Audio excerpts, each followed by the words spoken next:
everyone! So, samahan niyo ako ngayong alamin ang favorite diamond cut ng MJ employees. Good morning, Kuya Kevin. So, ano pong favorite niyong cut ng diamond?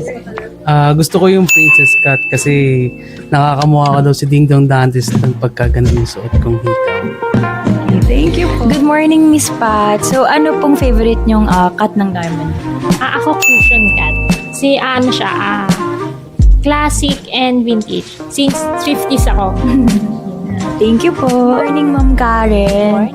So, ano pong favorite yung cut ng diamond? Round. Obvious ba? Wow. Kasi classic shape siya. In any types of ring, maganda siyang i-settings. Yan. Favorite yan, no? Kahit maliliit.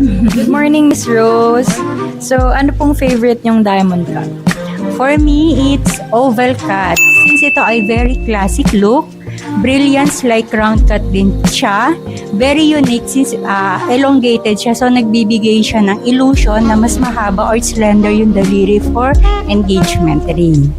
Good morning po, Op. So, ano pong favorite yung diamond cut? Princess cut. Kasi para sa akin, yung pagkakat niya na square, yun ang medyo magandang cut ng diamond. Thank you po, ma'am. So, ano pong favorite yung diamond cut? For me, it's cushion cut. Kasi syempre, yung vintage look niya tsaka modern style.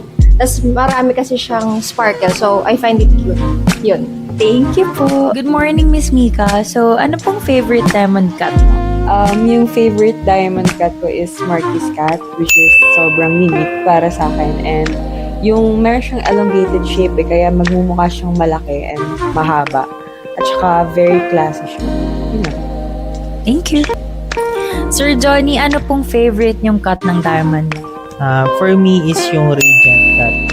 Kasi mas mabrilyo siya kaysa sa emerald cut. And very unique siya for me. Thank you po.